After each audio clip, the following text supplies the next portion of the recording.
Hello students, आज हम अपना मैनेजमेंट का चैप्टर स्टार्ट कर रहे हैं। मैनेजमेंट का रिवीजन स्टार्ट कर रहे हैं। आप सभी ने 11th-12th में मैनेजमेंट पढ़ा होगा, तो उसी का ही थोड़ा एक्सटेंशन है इस सीएमए फाउंडेशन में।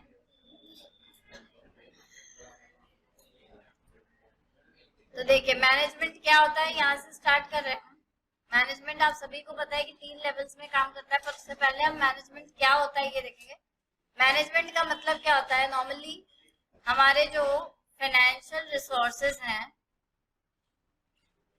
और ह्यूमन रिसोर्सेज हैं, इन दोनों को इफेक्टिवली यूज करना उसको क्या बोलते हैं, इफेक्टिवली एंड एफिशिएंटली। ये आपने पढ़ा होगा 12th में भी। टाइम कांस्टेंट और कॉस्ट कांस्टेंट के हिसाब से अगर आप फाइनेंशियल रिसोर्सेज और ह्यूमन रिसोर्सेज को अच्छे से यूज करते हैं, तो इसी जो पार्ट है इसको क्या बोलते हैं, मैनेजमेंट। मैनेजमेंट का मतलब बेसिकली क्या होता है कि आप अच्छे से मैनेज कर पा रहे हो अपने रिसोर्सेज को। जो रेस्ट्रिक्टेड रिसोर्सेज हैं, कम रिसोर्सेज हैं, उनको आप अच्छे से यूज करके, इफेक्टिवली यूज करके आपके ऑब्जेक्टिव्स, आपके जो ऑर्गेनाइजेशन के गोल्स हैं, इनको पूरा कर पा रहे हैं। ठीक है, आगे चले हम। तो आप सभी को पता है कि 3 लेवल्स होते हैं मैनेजमेंट के, टॉप लेवल, मिडिल लेवल और lower level. Top level management में कौन कौन आते हैं, सीईओ आ गए, आपके सीएफओ आ गए, एमडी आ गए, ये सब आते हैं टॉप लेवल मैनेजमेंट में। Middle level management normally departmental heads के लिए होता है, जैसे कि कौन हुआ, परचेज मैनेजर हो गया, सेल्स मैनेजर हो गया, मार्केटिंग मैनेजर हो गया, ये सब कौन हो गए, मिडिल लेवल मैनेजमेंट में आते हैं। लोअर लेवल मैनेजमेंट में कौन आता है, नॉर्मली सुपरवाइजर और फोरमैन आता है। तो ये 3 लेवल्स होते हैं मैनेजमेंट के, ये सब आपने 11th-12th में पढ़े होंगे। आगे हम आते हैं अपने मैनेजमेंट की डेफिनेशंस में। तो मैंने मेरी रेगुलर क्लासेस में भी आपको पूरे डेफिनेशंस करने का नहीं बोला है, उसमें भी हमने सिलेक्टेड डेफिनेशंस किए थे। हमने पहले हिग्स का किया था कि हिग्स ने क्या बोला है, by and through, the process of getting things done by and through others.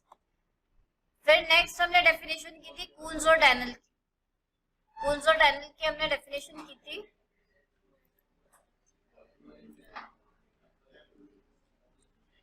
Getting things done through and with. ठीक है, तो ये किसकी थी, कूल्स और डैनियल। नेक्स्ट हमारे थे हेनरी फेयोल, नहीं जॉर्ज टेरी। उन्होंने क्या बताया था, एक डिस्टिंक्ट प्रोसेस है। बस हमने यही चीजें याद की है, हमने एक एक वर्ड्स को ध्यान में रखा है कि डेफिनेशन अगर आती है तो हम उस वर्ड को पहचान के उसका जो इकोनॉमिस्ट है उसका नाम बता सकते हैं। तो जॉर्ज टेरी में उन्होंने क्या बताया, डिस्टिंक्ट प्रोसेस है जिससे कि हम अपने ह्यूमन बींग्स और अदर रिसोर्सेज को इफेक्टिवली यूज कर सकते हैं। नेक्स्ट है आता है हमारा हेनरी फेयोल। हेनरी फेयोल ने, मैंने बताया था आपको, सारे मैनेजमेंट के फंक्शंस जो है वो उन्होंने उसमें डाल दिए थे। To manage, to forecast, to plan, to organise, to command, to coordinate, to control, ये सारी चीजें अगर आ जाती है तो वो हो गई डेफिनेशन हेनरी फेयोल। तो इस तरीके से हमने 4 डेफिनेशन की थी, हिग्स की बाय एंड थ्रू, कून्स और डैनियल की थ्रू एंड विथ, जॉर्ज टेरी की डिस्टिंक्ट प्रोसेस, और हेनरी फेयोल का मतलब पूरा मिक्सअप था जितने भी ऑर्गेनाइज अपने मैनेजमेंट के फंक्शंस है उनका। नेक्स्ट हमारा टॉपिक आता है मैनेजमेंट साइंस है कि आर्ट है कि प्रोफेशन है। तो इसमें हमें जब भी ऐसे 4 पॉइंट्स वाला कुछ आ जाता है तो हमें ये देखना है कि बस हम पॉइंट्स याद करें, क्योंकि उनमें से वो 3 आपको जो है वो देते हैं। एक आपका ऑड मैन आउट टाइप होता है, ऑड आउट होता है, उसको आपको अलग करना होता है। तो मैनेजमेंट एज अ साइंस में हमें क्या बोलता है, साइंस क्या होता है, एक सिस्टमाइज्ड बॉडी जो कि एक पर्टिकुलर फील्ड से रिलेटेड होता है। ठीक है, अब यहाँ पर भी हमने देखे पहला पॉइंट आ रहा है universally accepted principles, that is management science. क्यों ऐसा बोलते हैं, क्योंकि साइंस में जैसे कि सारे प्रिंसिपल्स जो है वो यूनिवर्सली एक्सेप्टेड है, country to country, person to person vary नहीं करते, इसलिए मैनेजमेंट भी वैसे ही यूनिवर्सली एक्सेप्टेड है। सेकेंड है एक्सपेरिमेंटेशन एंड ऑब्जर्वेशन। तो जैसे साइंस में हम एक्सपेरिमेंट्स करते हैं, ऑब्जर्वेशन करते हैं, एनालाइज करते हैं और उसके बाद कोई कंक्लूजन ड्रॉ करते हैं, वैसे ही मैनेजमेंट भी है इस तरीके का साइंस है जिसमें हम जो मैनेजर है वो इस तरह से एक्सपेरिमेंट्स करके, ऑब्जर्वेशन करके अपने मैनेजरियल स्किल्स को इम्प्रूव करता है। नेक्स्ट है cause and effect relationship. Cause and effect relationship का मतलब क्या होता है कि जो वेरिएबल्स हैं उनमें बैलेंस होना चाहिए. दैट इज कॉज मतलब कोई एक दो वेरिएबल्स है किसके कारण कुछ हुआ. अगर आपके जैसे साइंस में भी हम पढ़ते हैं कॉज एंड इफेक्ट रिलेशनशिप, वैसे ही मैनेजमेंट में भी हम पढ़ते हैं. जैसे इन्होंने एक एग्जांपल दे रखा है कि lack of parity between authority and responsibility will lead to ineffectiveness. तो पैरिटी का मतलब होता है बैलेंस. तो अथॉरिटी और रिस्पांसिबिलिटी में अगर बैलेंस नहीं होगा तो इफेक्टिवली आप अपनी जो वर्क है उसको पूरा नहीं कर पाएंगे. इसलिए यहाँ कॉज एंड इफेक्ट रिलेशनशिप हमारा थर्ड पॉइंट के रूप में आ रहा है. नेक्स्ट है test of validity and predictability. That is कि ये जितनी बार भी आप इस तरह के प्रिंसिपल्स को, मैनेजमेंट के प्रिंसिपल्स को आप जब जब अप्लाई करेंगे वो आपको सेम रिजल्ट्स ही देंगे. तो इस तरीके से हमारे 4 पॉइंट्स पूरे होते हैं. नेक्स्ट आता है मैनेजमेंट एज एन आर्ट. तो आर्ट मैंने हमेशा आपको बताया कोई पर्सनल स्किल होती है, कोई क्रिएटिविटी होती है जिसके कारण हम उसको प्रैक्टिकल नॉलेज में लाते हैं और अपना जो स्किल है वो दिखाते हैं. तो यहाँ पर भी मैनेजमेंट भी एक स्किल के रूप में मैनेजर करता है. प्रैक्टिकल नॉलेज पे डिपेंड रहता है. उसका पर्सनल स्किल है. पर्सनल स्किल कैसे बोला, क्योंकि मैनेजर टू मैनेजर काम करने का तरीका जो है वो डिपेंड करता है उसके नॉलेज, उसके एक्सपीरियंस, उसके परसेप्शंस पे डिपेंड करता है. नेक्स्ट है क्रिएटिविटी. तो हर एक आर्टिस्ट की जैसे क्रिएटिविटी होती है ना, वैसे ही मैनेजर भी अपने नेचर से, अपने अलग एफर्ट से उस मैनेजमेंट के प्रिंसिपल को अलग ही तरीके से कंबाइन करके इफेक्टिवली रिजल्ट्स दे सकता है. नेक्स्ट है परफेक्शन थ्रू प्रैक्टिस. तो अब ये पता है हमें कि प्रैक्टिस से हर कोई परफेक्ट बन जाता है. हम जैसे भी परफेक्ट बन जाते हैं, वैसे ही मैनेजर जो है वो भी परफेक्ट बन जाता है. नेक्स्ट है management as both science and art. तो ये हमेशा ये होता है कि साइंस है कि आर्ट है, और लास्ट में ये यही कंक्लूड करते हैं कि मैनेजमेंट साइंस भी है और आर्ट भी है. नेक्स्ट है मैनेजमेंट एज प्रोफेशन. प्रोफेशन क्यों बोला, जैसे हमारा सीए, सीएमए को प्रोफेशन है, तो वहां पर क्या क्या चीजें होती है वो आप इससे रिलेट कर सकते हो.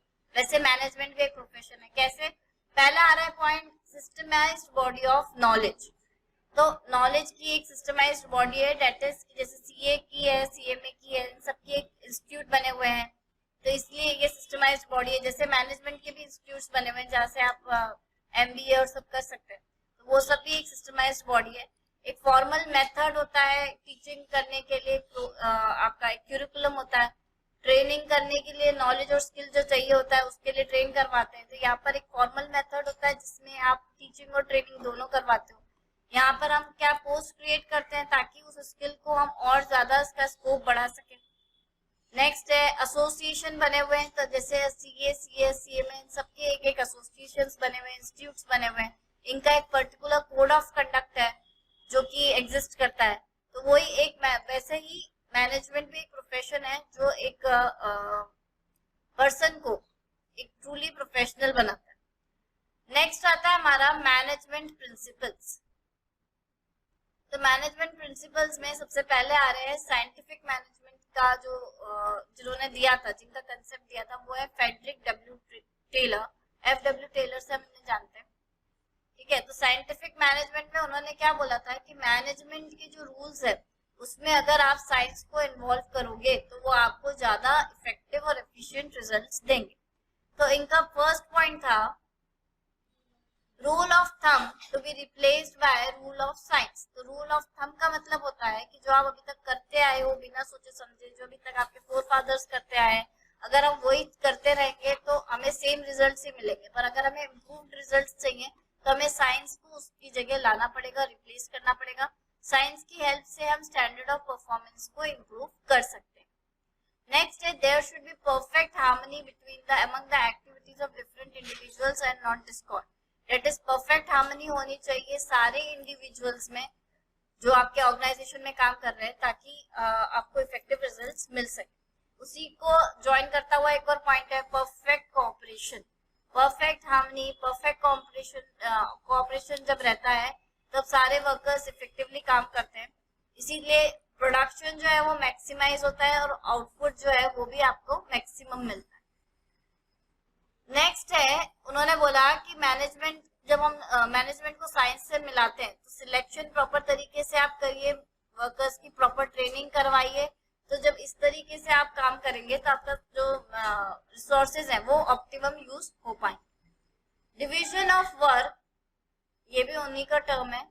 डिवीजन ऑफ वर्क का आपको सभी को पता है कि अगर अपनी कैपेसिटी अपनी कैपेबिलिटी के हिसाब से हम वर्क को डिवाइड कर रहे हैं, तो उसी तरह उन्होंने बोला FW टेलर ने कि अगर आप डिवीजन ऑफ वर्क कराते हैं और मैनेजमेंट के जो सारे एम्प्लॉइज हैं इन सब में इस तरह का डिवीजन ऑफ वर्क आप लाते हैं तो आपको इम्प्रूव परफॉर्मेंस मिलेगा।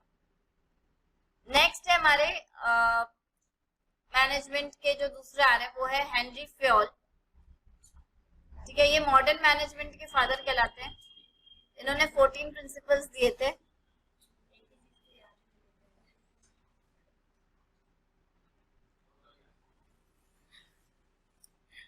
पहला है हमारा डिवीजन ऑफ वर्क। तो डिवीजन ऑफ वर्क जो है वो स्पेशलाइजेशन से आता है। जैसे आप सभी को पता है कि डिवीजन जब हम काम का करते हैं अपनी कैपेसिटी के हिसाब से काम करते जा रहे हैं, वही काम हम बार बार करेंगे तो स्पेशलाइजेशन आ जाएगा। नेक्स्ट है अथॉरिटी एंड रिस्पॉन्सिबिलिटी। तो ये हमने पढ़ा है कि अथॉरिटी क्या होता है, it means power to give orders and ask for obedience, है ना, कि पावर आप ऐसा पावर जिससे आप सामने वाले को ऑर्डर दे सकते हैं और उससे ओबीडियंस की एक्सपेक्टेशन रख सकते हैं।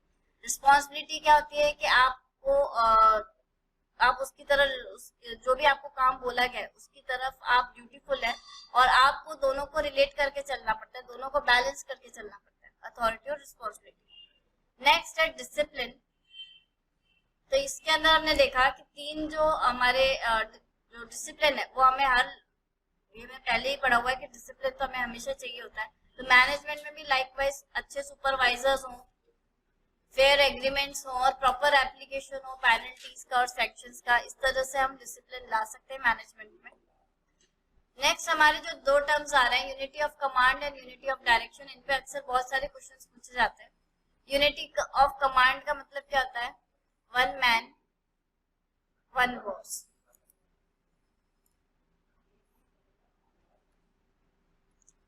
नेक्स्ट आता है इसका मतलब क्या हुआ कि हर एक पर्सन पर एक ही बॉस होना चाहिए।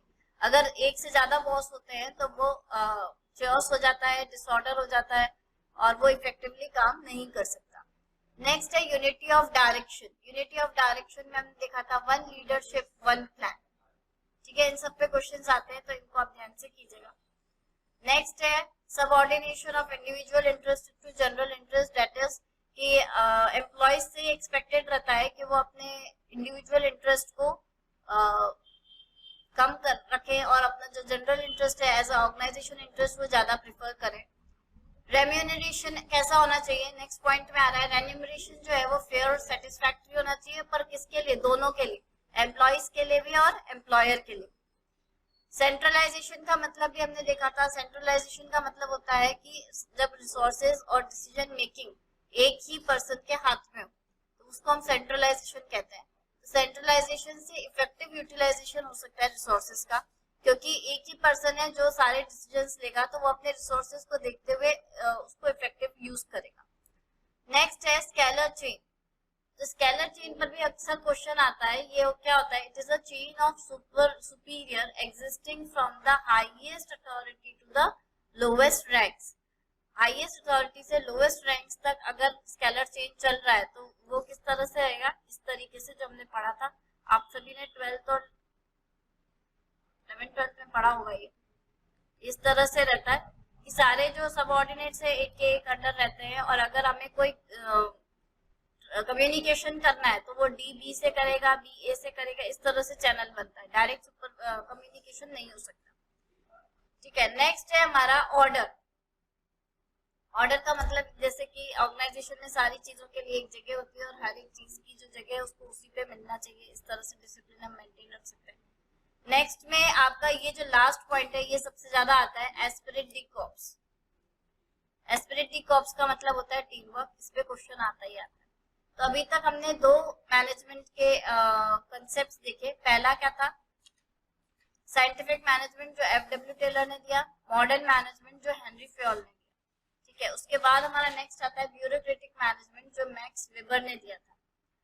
ठीक है, ये एक जर्मन साइंटिस्ट थे और इन्होंने दिया था। तो उनकी जो थ्योरी थी वो इन 4 प्रिंसिपल्स पे बेस्ड थी। उन्होंने कहा कि भाई जो ऑर्गेनाइजेशन है उसमें क्लियरली एक हायरार्की होना चाहिए। हायरार्की मतलब एक ऐसा स्ट्रक्चर, फॉर्मल स्ट्रक्चर, जहाँ पर कि अथॉरिटी और रिस्पॉन्सिबिलिटी दोनों आपके डिवाइडेड रहे, लाइंस ड्रॉन रहे सभी के बीच में कि कौन किसका सुपीरियर है और कौन किसका सबऑर्डिनेट है। तो यहाँ पर हम क्या क्या देख रहे हैं, पहला पॉइंट आता है स्पेशलाइजेशन ऑफ लेबर। तो वही आपका डिवीजन ऑफ लेबर हो गया। उन्होंने यही कहा कि लेबर जिस तरीके से काम करेगा, स्पेशलाइज तरीके से काम करेगा, डिसिप्लिन वे में काम करेगा, तो ज्यादा आपको एफिशिएंटली परफॉर्मेंस मिलेगा।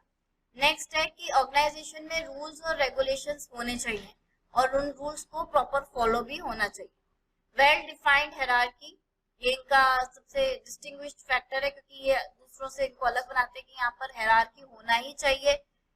और नेक्स्ट है impersonality in application of rules. इसका मतलब क्या हुआ कि रूल्स अगर आप बना रहे हैं और उसको आप फॉलो कर रहे हैं तो उसमें बायस्ड नहीं होना चाहिए, सबको उनके परफॉर्मेंस के हिसाब से रिवॉर्ड्स और पेनल्टीज मिलनी चाहिए। तो impersonality in application of rules, इन चारों पॉइंट्स पे इनका मैक्स वेबर का ये ब्यूरोक्रेटिक मैनेजमेंट बेस्ड है। और जब इसमें आता है वो ये वाले पॉइंट्स आते हैं आपको 6 पॉइंट्स। क्रिटिसिज्म्स तो हमें किसी के भी नहीं करने हैं, तो हम इस पे आते हैं ब्यूरोक्रेटिक फॉर्म ऑफ मैनेजमेंट जो मैक्स वेबर ने दिया। पहला है फॉर्मल हायरार्किकल स्ट्रक्चर। तो वो हमने पढ़ा कि हर एक लेवल को कंट्रोल करने के लिए उसके ऊपर का लेवल एक रहेगा और हर एक लेवल कंट्रोल्ड वे में चलेगा इसी तरह से। तो यहाँ पर सेंट्रल प्लानिंग और सेंट्रलाइज्ड डिसीजन मेकिंग मेन बात है इसके अंदर। नेक्स्ट है मैनेजमेंट बाय रूल्स, मतलब हर एक काम जो है वो रूल्स के अकॉर्डिंग होगा, रूल्स को फॉलो करते हुए सारे डिसीजंस बनाए जाएंगे और सारे लेवल्स उसको इक्वली कंसिस्टेंटली फॉलो करेंगे। नेक्स्ट है organisation by functional speciality, that is work is to be done by specialist and people are organised into units based on the type of work they do और skills they have. जो काम वो करते हैं और जैसा काम करते हैं उसको स्पेशलाइज तरीके से करने के लिए उनको फंक्शनल स्पेशलिटी में डिवाइड किया जाएगा। नेक्स्ट है अब focused and in focused mission. इस पे क्वेश्चन आता है। अब फोकस्ड क्या होता है, जब हम हमारा जो ऑर्गेनाइजेशन का पर्पस है वो क्या होता है, जब स्टॉक होल्डर्स को, बोर्ड को, इन सब एजेंसीज को, जो आउटर एजेंसीज है उनकी तरफ रहता है, उनको सर्व करने के हिसाब से रहता है, तो वो होता है अप फोकस्ड। और अगर अपने ऑर्गेनाइजेशन के बारे में सोच रहे हैं, उसके एम्प्लॉयज के बारे में सोच रहे हैं, तो वहां पर हम क्या बताएंगे, जैसे हाई प्रॉफिट्स अगर हमें लेना है या मार्केट शेयर लेना है या कैश स्ट्रीम के बारे में बात करें तो वो हो जाएगा इन फोकस्ड मिशन। नेक्स्ट आता है purposely in personal, that is कि सारे एम्प्लॉयज को आप इक्वली ट्रीट करेंगे, जो हमने ऊपर पॉइंट पढ़ा था वही आ गया है इसमें। An employment based on technical qualifications, that is selection और promotion technical qualifications पे based होना चाहिए, ना कि किसी के recommendations। तो इसके साथ हमारा ब्यूरोक्रेटिक मैनेजमेंट जो है वो खत्म होता है। नेक्स्ट हमारा टॉपिक आ रहा है मैनेजमेंट प्रोसेस। अब मैनेजमेंट प्रोसेस में हमने 11th-12th में पढ़ा था कि मैनेजमेंट प्रोसेस क्या होता है। It is the process of planning, organizing, leading, controlling the efforts of organization and using all the organizational resources to achieve organizational goals. That is ये सारे जो points है, planning, organizing, staffing, leading, controlling, ये सब हम एक एक करके आगे के जो टॉपिक्स हैं उनमें कवर करेंगे। तो सबसे पहले आ रहा है प्लानिंग। प्लानिंग क्या होता है? प्लानिंग सबसे फर्स्ट और फॉरमोस्ट फंक्शन होता है किसी भी मैनेजमेंट प्रोसेस का। ये एक ऐसा इंटेलेक्चुअल प्रोसेस है जिसमें हम कोर्स ऑफ एक्शन को डिसाइड करते हैं, डिसीजंस जो है वो हम आगे फैक्ट्स और कंसीडर्ड एस्टिमेट्स के द्वारा आगे चलाते हैं। ये होता है हमारा प्लानिंग। प्लानिंग के अंदर हमें डेफिनेशंस नहीं करनी है, हम सीधा इसके कैरेक्टरिस्टिक्स पे आ जाएंगे। कि planning is primary function of management. When planning, जब हम प्लानिंग करते हैं तो मैनेजर क्या करता है, मैनेजर सारे ऑल्टरनेटिव्स को देखता है, उसमें कौन से पॉलिसीज, प्रोग्राम्स ये सब हैं वो कैसे सेटअप हो सकते हैं, हमारा ऑर्गेनाइजेशन का क्या पर्पस है, उसकी किस तरह से पॉलिसीज रहेंगी, प्रोसीजर्स रहेंगे, वो सब डिसाइड करना ये प्लानिंग का काम है। सेकेंड है planning is goal oriented, that is it is focused towards the organisational goals. वो ऑर्गेनाइजेशन के गोल्स किस तरीके से पूरे होंगे उसी तरह से हमारी प्लानिंग चलती है। नेक्स्ट है planning is an intellectual process. Planning is an intellectual process. Intellectual process इसलिए बोला उन्होंने कि आपको कुछ भी एक्ट करने से पहले आपको सोचना पड़ेगा, ठीक है। आप सोचेंगे और आप उसको ऑर्डरली तरीके से करेंगे, तो प्लानिंग क्या होता है, एक इंटेलेक्चुअल प्रोसेस होता है। नेक्स्ट आ रहा है प्लानिंग इज परवेसिव।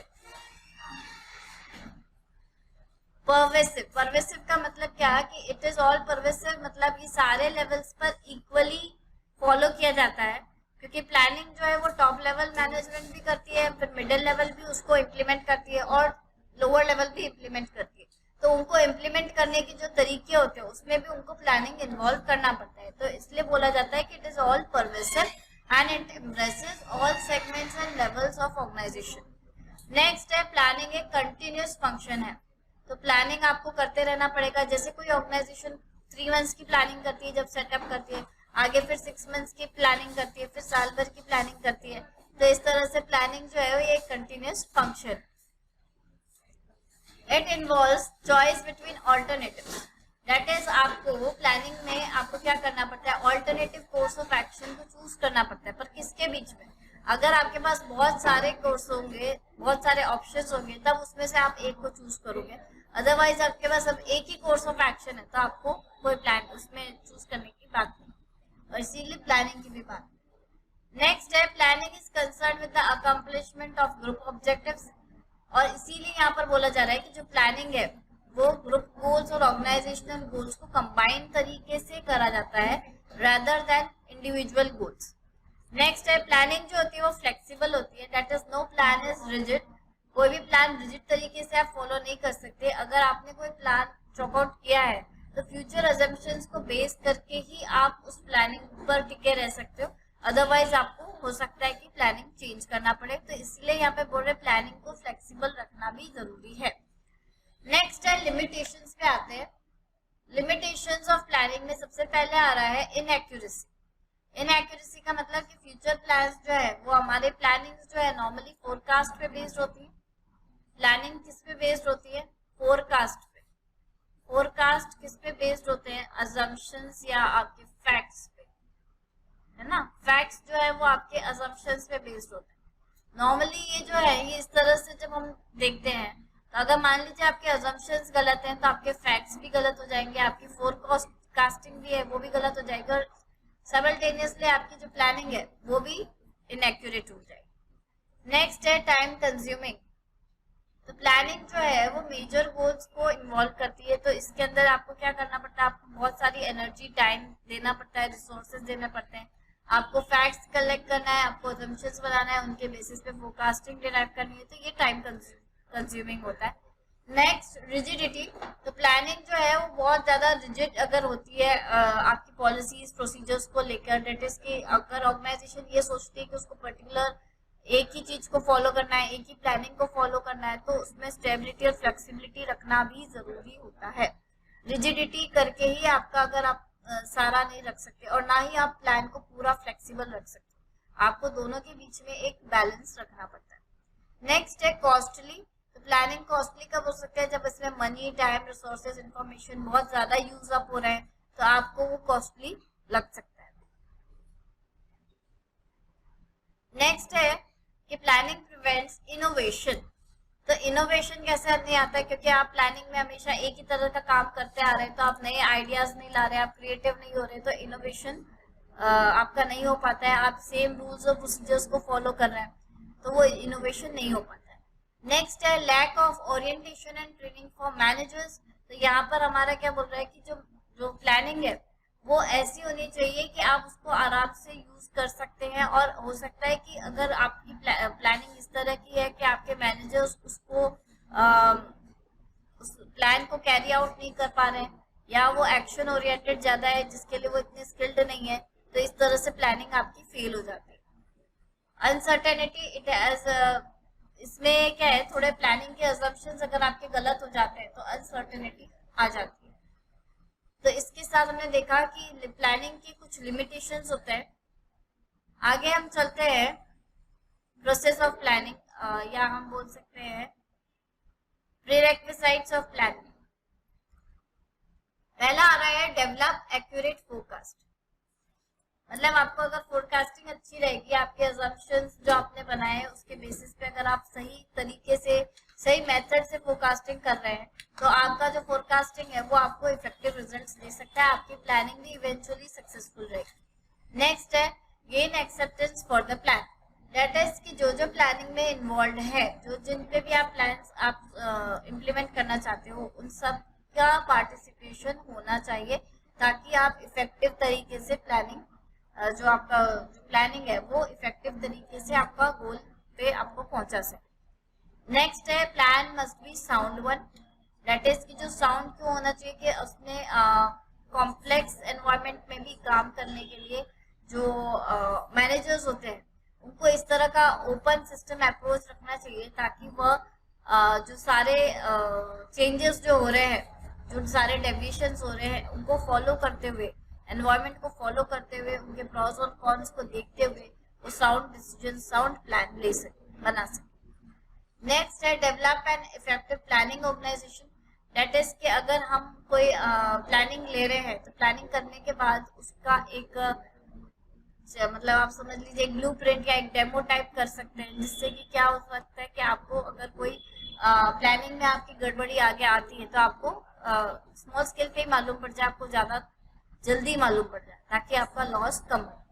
नेक्स्ट है बी ऑब्जेक्टिव। दैट इज कि मैनेजर्स जो है उनको हर एक नेगेटिव चीज़ के पीछे कि अगर कोई चीज़ नहीं हो रही तो क्यों नहीं हो पा रही है, या अगर किसी में कुछ आपका डिस्ट्रैक्शंस है तो वो किस तरीके से उस डिस्ट्रैक्शन को हटा सकते हैं, इफेक्टिव कैसे बना सकते हैं, तो उनको इस तरह का ऑब्जेक्टिविटी होना चाहिए।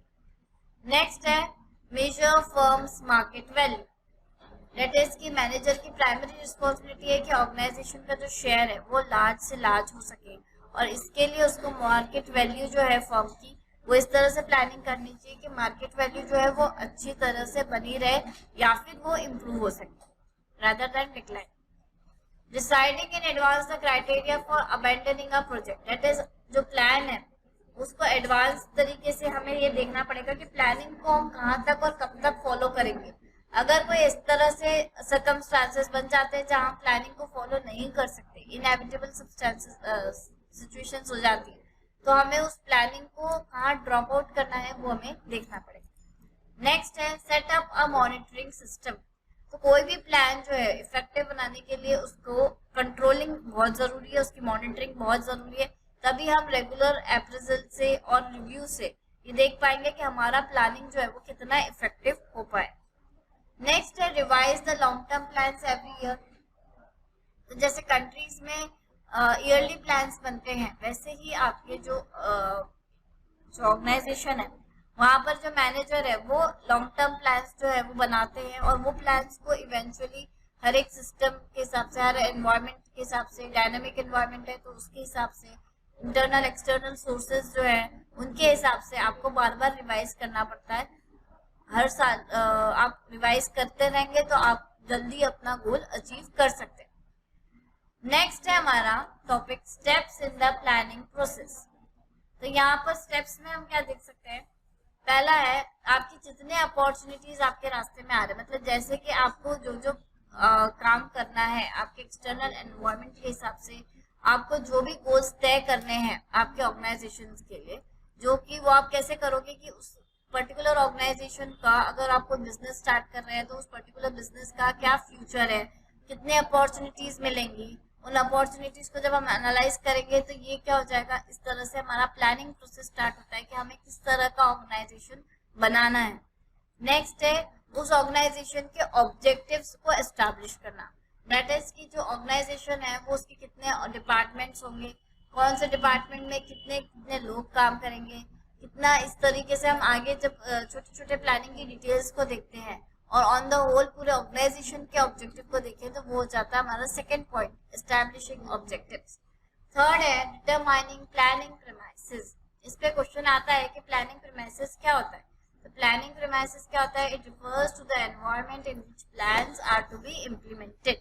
आगे फ्यूचर में प्लान्स किस तरीके से और कब इम्प्लीमेंट होंगे उसके बेसिस पे हम कुछ प्लानिंग असम्पशंस डिराइव करते हैं और उसको बोलते हैं प्लानिंग प्रीमाइसेस। नेक्स्ट है आइडेंटिफाइंग अल्टरनेटिव्स। जब हमने प्लानिंग की शुरुआत की, अपने अपॉर्चुनिटीज को देखते हुए हमने अपने ऑब्जेक्टिव्स एस्टैब्लिश किए, उसके बाद हमने प्लानिंग प्रीमाइसेस एस्टैब्लिश किए, उसके बाद हम क्या करेंगे, अपने ऑल्टरनेटिव्स को आइडेंटिफाई करेंगे कि हम क्या क्या कर सकते हैं। ऑर्गेनाइजेशन भी ऐसे ही काम करता है कि वो क्या क्या ऑल्टरनेटिव्स हैं उसके एक पर्टिकुलर कोर्स ऑफ एक्शन के लिए, और फिर उनको क्या करेगा, वो इवेल्युएट करेगा, डेट इज उसके प्रॉस एंड कॉन्स दोनों को देखेगा, उनमें से जो बेस्ट ऑल्टरनेटिव है उसको सिलेक्ट करेंगे, सिलेक्शन के बाद उसको इम्प्लीमेंट करेंगे, और इम्प्लीमेंट करने के बाद फीडबैक या रिव्यू लेंगे कि हमारा प्लान कितना इफेक्टिव रहा। तो इस तरीके से हम देख सकते हैं हमारा जो प्लानिंग का प्रोसेस है ये कंप्लीट होता है। नेक्स्ट है approaches to planning. Approaches to planning में हमारे 4 तरह के अप्रोचेस आ रहे हैं। पहला है आपका top down approach. Top down approach का मतलब होता है कि टॉप मैनेजमेंट जो है वो सारे इनिशिएटिव्स लेता है डिसीजन मेकिंग के लिए, कंट्रोलिंग के लिए, पॉलिसी मेकिंग के लिए, डेरिवेटिव प्लान्स के लिए, वो सारी चीजें वही करते हैं, प्लान आउट करते हैं, और उसके बाद वो उसको सक्सेसिव लेवल्स तक पहुंचाते हैं, मिडिल लेवल में, लोअर लेवल पर पहुंचाते हैं। तो ये हो गया हमारा टॉप डाउन अप्रोच, जहाँ पर जो डिसीजन मेकिंग है और फ्लो ऑफ कम्युनिकेशन है वो ऊपर से नीचे की तरफ रहता है। सेकेंड है bottom up approach. Bottom up approach का मतलब क्या होता है कि जो आपका कम्युनिकेशन का चैनल है वो रिवर्स हो गया है। आप आपका जो डिसीजन मेकिंग है वो सब भी आपका अपोजिट हो गया है, दैट इज कि लोअर मैनेजमेंट जो है वो इस तरीके से डिसीजंस पे आते हैं गाइडलाइंस के थ्रू, और उसके बाद वो अपने जो डिसीजंस है वो ऊपर टॉप मैनेजमेंट तक पहुंचाते हैं, तो उसको क्या बोलते हैं, बॉटम अप अप्रोच। थर्ड है आ रहा हमारा कंपोजिट अप्रोच। कंपोजिट का मतलब क्या होता है कि यहाँ पर एक तरह की टीम तैयार की जाती है जिसमें आप मिडिल और लोअर मैनेजमेंट के जो एग्जीक्यूटिव्स है उनको लेते हो। जो टॉप मैनेजमेंट है आपको ब्रॉड पैरामीटर्स सेट करके देता है, दैट इज वो आपको गाइडलाइन दे देता है कि आपको इसके अंडर तक काम करना है, इसके अंडर आपको ये सारे काम पूरे होने चाहिए, फाइनलाइज होने चाहिए, और उसके बाद आप क्या करते हैं, आप एक टेंटेटिव प्लान्स बनाते हैं, उसको रिव्यू करते हैं, और उसको रिव्यू करने के बाद आप मैनेजमेंट को फाइनलाइज करने के लिए ऊपर आप अपना प्रोजेक्ट पहुंचाते हैं। ये होता है एक तरह से कंपोजिट अप्रोच। नेक्स्ट है टीम अप्रोच। तो टीम अप्रोच क्या होता है,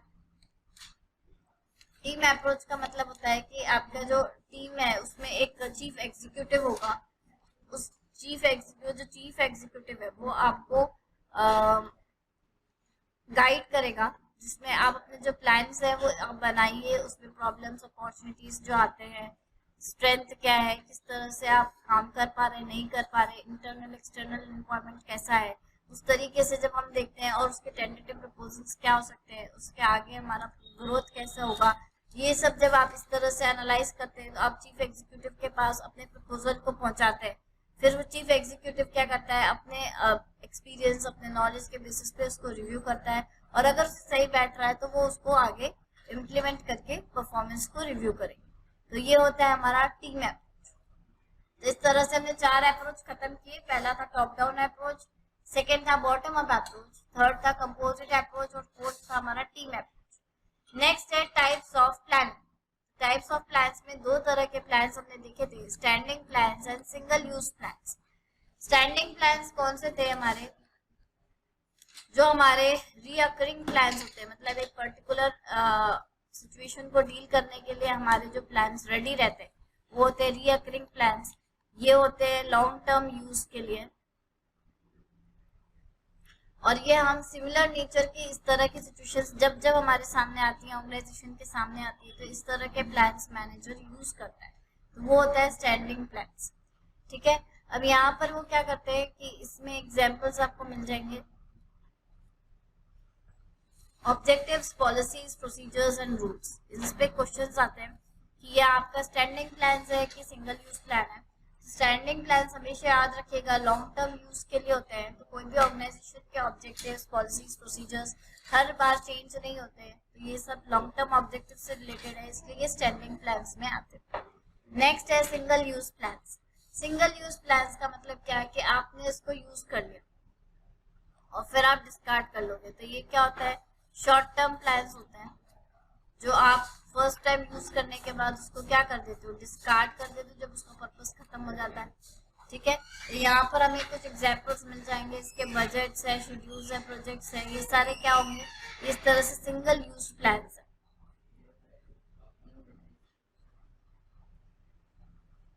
फिर आगे हमारा लास्ट टॉपिक जो प्लानिंग में कवर करना है हमें, वो है प्लानिंग प्रेमाइसिस। इस पे क्वेश्चन आता है। और प्लानिंग प्रेमाइसिस क्या होते हैं, तो प्लानिंग प्रेमाइसिस बेसिक अजम्पशंस होते हैं एनवायरनमेंट के बारे में, जिसमें हम प्लानिंग को इम्प्लीमेंट कर रहे हैं। तो वो इम्प्लीमेंटेशन कितना इफेक्टिव होगा ये डिपेंड करता है कि हम उसके प्लानिंग प्रेमाइसिस को किस तरह से हमने ड्रॉ किया और उसके बेसिस पे हमने किस तरह से प्लानिंग की। ठीक है, तो यहाँ पर एक क्वेश्चन आपको जो ये आता ही आता है वो है planning premises are largely derived from forecasting. Next है कि हम टाइप्स पढ़ेंगे प्लानिंग प्रेमाइसिस कितने टाइप्स के होते हैं। तो पहला टाइप आ रहा है internal and external premises. Internal premises मतलब जो हमारे बिजनेस ऑर्गेनाइजेशन के इंटरनल कंट्रोल्स के अंदर है, इंटरनली हम उसे उन सारे वेरिएबल्स को कंट्रोल कर सकते हैं, देख सकते हैं, एनालाइज कर सकते हैं। तो वो है हमारे इंटरनल प्रेमाइसिस, जिनका एग्जांपल्स आ रहे हैं sales forecast, cash flows, capital budgeting, advertising expenditure, product line, marketing mix, ये सारे हमारे क्या हो गए इंटरनल प्रेमाइसिस। नेक्स्ट आते हैं एक्सटर्नल प्रेमाइसिस। एक्सटर्नल प्रेमाइसिस मतलब जब हमारा प्लानिंग इम्प्लीमेंट होगा, हमारे प्लान्स इम्प्लीमेंट होंगे, तो उस टाइम हमारे क्या इकोनॉमिक, सोशल, पॉलिटिकल कंडीशंस क्या रहेंगी इकोनॉमी की, हमारा बिजनेस क्लाइमेट कैसा रहेगा, वो सारा हम एक्सटर्नल प्रेमाइसिस में देखते हैं। सेकेंड आता है controllable, semi controllable and uncontrollable premises. तो कंट्रोलेबल का मतलब नाम से हमें समझ में आ रहा है कि ऐसे प्रेमाइसिस जो मैनेजमेंट के कंट्रोल में है, ऐसे अजम्पशंस जो मैनेजमेंट के कंट्रोल में है, that is internal policies, credit policies, investment plans, research projects, ये सारे क्या है कंट्रोलेबल में आते हैं। सेमी कंट्रोलेबल का मतलब होता है जहाँ पर कुछ कंट्रोल मैनेजमेंट का और कुछ नहीं है, जैसे इसकी एग्जांपल्स हमें मिल जाएंगे यूनियन मैनेजमेंट रिलेशंस, या फर्म का मार्केट में शेयर, या मार्केट स्ट्रेटेजी आपने क्या बनाई है, लेबर टर्नओवर क्या है, ये सब क्या आ जाएगा आपका सेमी कंट्रोलेबल प्रेमाइसिस। नेक्स्ट आता है अनकंट्रोलेबल प्रेमाइसिस। तो अनकंट्रोलेबल जैसे हमें नाम से मालूम पड़ रहा है तो मैनेजमेंट का इस पे कोई कंट्रोल नहीं है, जैसे वॉर्स है, स्ट्राइक्स है, इनोवेशंस है, इमरजेंसी लेजिस्लेशंस है, इन सब में हमारे मैनेजमेंट का कोई कंट्रोल नहीं है, इसलिए ये अनकंट्रोलेबल प्रेमाइसिस में आते हैं। थर्ड है हमारा टेंजिबल एंड इनटेंजिबल प्रेमाइसिस। तो टेंजिबल प्रेमाइसिस का मतलब क्या कि ऐसे कोई चीज जो हम देख सकते हैं, समझ सकते हैं, वो टेंजिबल में आती है। जैसे हमने अकाउंट्स में टेंजिबल एसेट्स अपने पढ़े होंगे, वैसे ही हम देख सकते हैं कि टेंजिबल यूनिट्स जो हमें दिखते हैं, मॉनेटरी यूनिट्स, जिनको हम एक्सप्रेस कर सकते हैं न्यूमेरिकली और उसको कंट्रोल कर सकते हैं, उसको देख सकते हैं, तो वो हो गए हमारे टेंजिबल प्रेमाइसिस। दैट इज जैसे हमने लेबर आवर्स देखे, प्रोडक्शन यूनिट्स देखे, ये सब क्या हो गए हमारे टेंजिबल प्रेमाइसिस। इनटेंजिबल में क्या देख सकते हैं, क्वालिफिकेशन हुआ, एक्सपीरियंस हुआ, पब्लिक रिलेशंस है, एम्प्लॉय मॉरल है, रेपुटेशन ऑफ द फर्म है, ये सब हमारे इंटेंजिबल प्रेमाइसिस हैं, जिनको देखते हुए हमको प्लानिंग ड्रॉ करनी होती है। ठीक है, ये इंटेंजिबल आपको ऐसा लगता होगा कि ये काम के नहीं है, बट इनको भी हमको कंसिडर करना पड़ता है while मेकिंग एनी प्लान्स। तो इसके साथ हमारा प्लानिंग का जो फर्स्ट पार्ट है वो कवर होता है। आगे की क्लासेस में हम ऑर्गेनाइजेशन से स्टार्ट करके आगे के चैप्टर्स को कवर करेंगे।